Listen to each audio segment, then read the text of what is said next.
Welcome back to another episode of DIY Projects with Charles.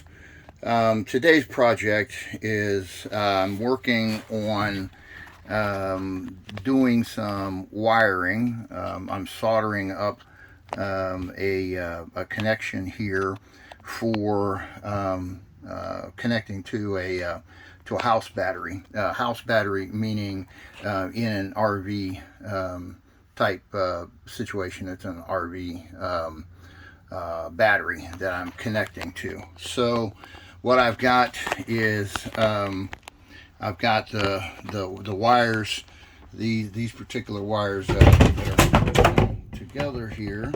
Boy, making all kinds of racket. Sorry about that. Knocked something over. At any rate, so I'm basically going to be taking these wires and connecting them directly to the battery.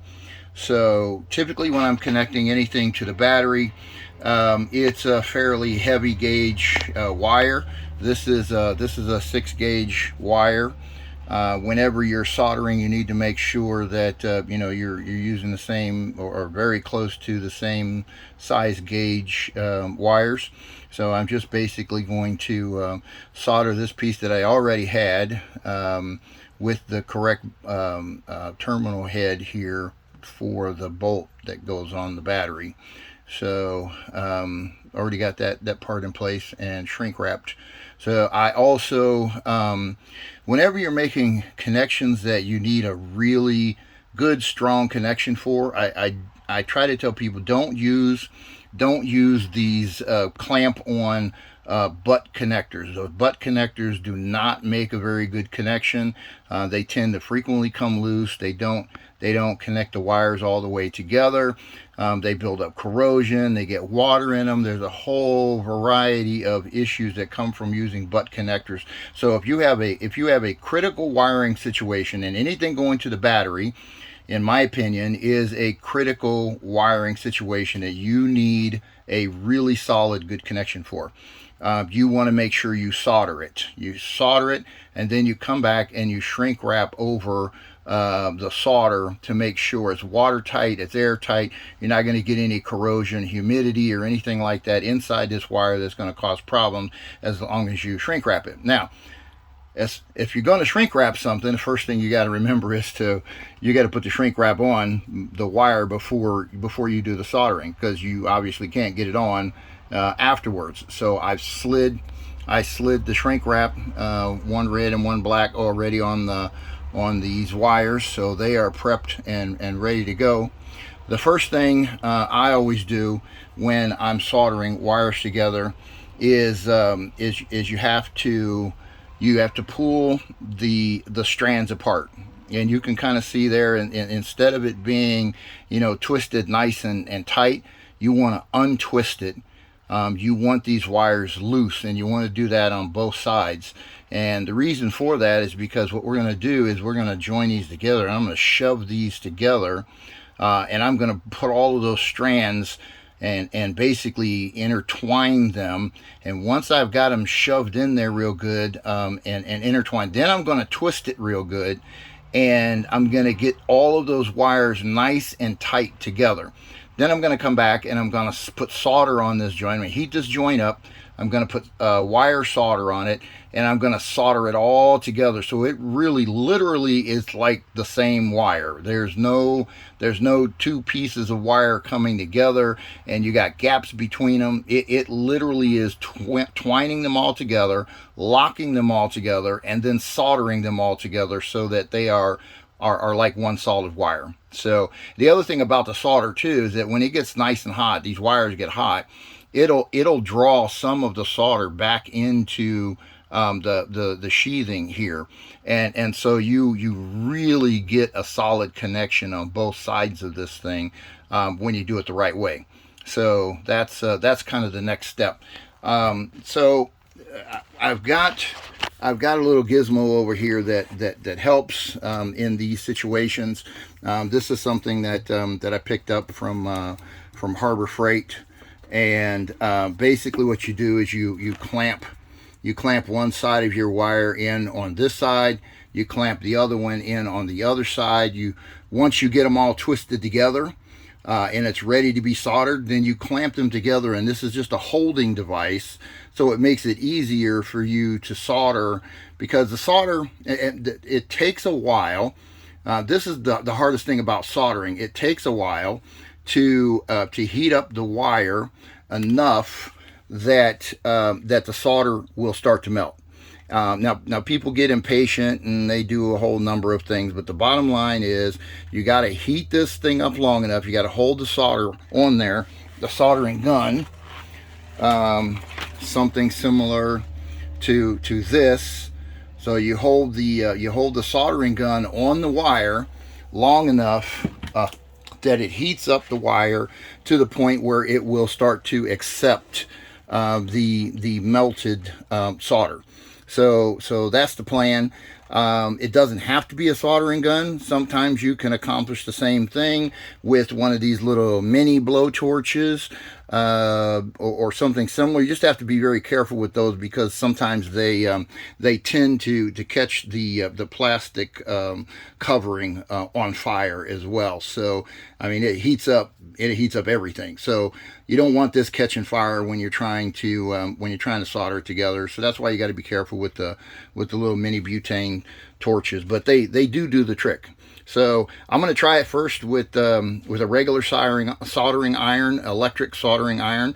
If I'm unsuccessful with that, it is a large gauge wire, which takes a lot of heat, and it's going to take some work to get this done.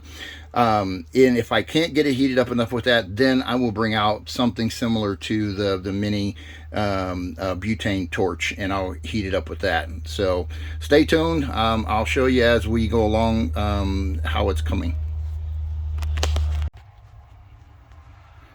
This is the setup now.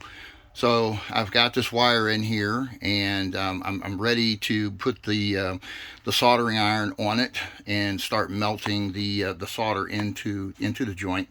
Now, as I mentioned before, this makes for a really good connection. So you can see where I pushed those wires together, and I've twisted it, and this is like a solid wire already, even without the solder being in it. The solder just kind of brings it all together and makes it even more solid. But this is a very, very tight connection. And I'm confident that when this is soldered up, I'm going to have zero issues with it for many years. So anyways, that's the process. I'm going to get the solder to it, and I'll show you what it looks like after that. All right, so I wanted to kind of give you a view of the actual process of trying to get this thing soldered. So I'm going to give that a shot. I'll try to get as much of it as I can. I will probably edit the video down, simply because it takes so much time to make this happen. So soldering gun, electric soldering gun, that's what I'm working with. Here is the solder, just standard wire solder, and we're gonna put some heat to this thing, and see if we can get it warm enough to get some solder on it. You basically just have to put the heat on this thing and let it do its thing. It's got to warm up quite a bit of metal in order to accept the solder.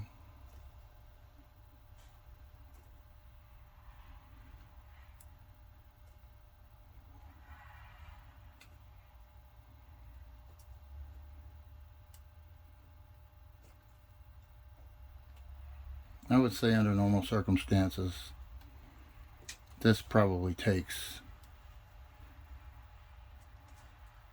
4 or 5 minutes on a gauge wire this thick.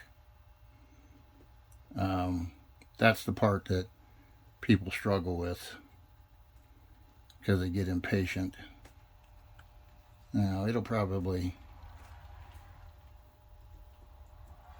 no, that's not really the wire taking it. That's just a wire, that's just the soldering iron taking a little bit of the solder. When the wire itself takes it, you'll be able to tell the difference. I mean, you'll be able to drop it on here like this, and it'll just soak in, so to speak. You don't know how else to explain it. That's starting to take it a little bit there. Yep, it is warming up.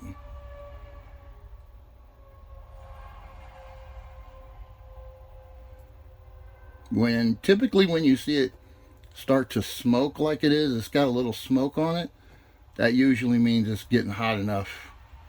It'll start to take it. And it is taking some of this solder already.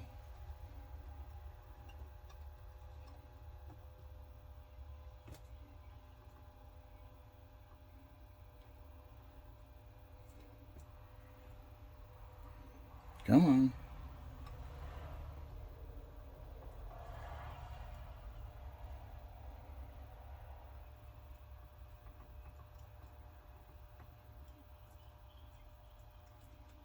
Yeah, there she goes. Come on. You can tell when your solder starts to get shorter and shorter. That means it's being absorbed into the wires.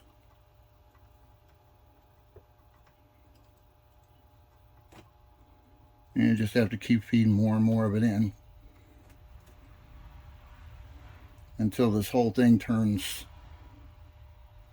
silvery colorish.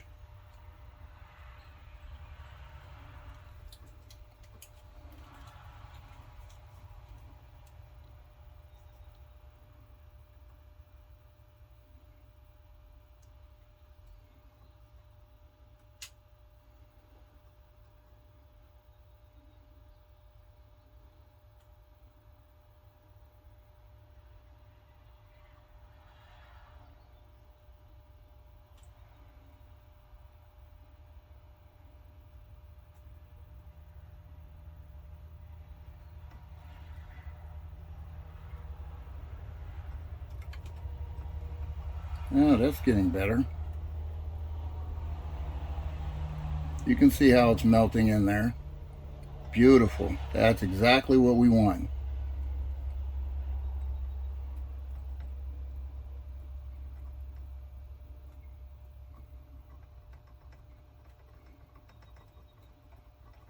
So at this point, it's working all the way back into the sheathing. Come on. See if I can get it to take a little bit more. Man, it's looking pretty good. I'm okay with it the way it is. All right, I'm gonna call that one done. Oh, now, even though you can't see it, there is even though you can't see it, there's quite a bit of solder in that joint, and so I'm going to let it cool down for a little bit, and then what I'm going to come back is I'm going to mash it all together real good, because I got a couple of stray strands there, so I'll mash those together real good. I'll let it cool down, then I'll pull the shrink wrap up and cover the entire joint with the shrink wrap, and then I'll hit it with a lighter, and that will shrink the wrap around the joint and seal it up for good. So stay tuned. So yes, it is critical to make sure that you solder any joints related to accessing the battery or going to a computer module, etc. They all need to be soldered, and they all need to be good solid joints. So this is the best way to do that. I hope you enjoyed this video on wiring solder, or soldering up a good joint on a wiring connection. And if you like what you've seen, please check the like icon and subscribe. Thank you.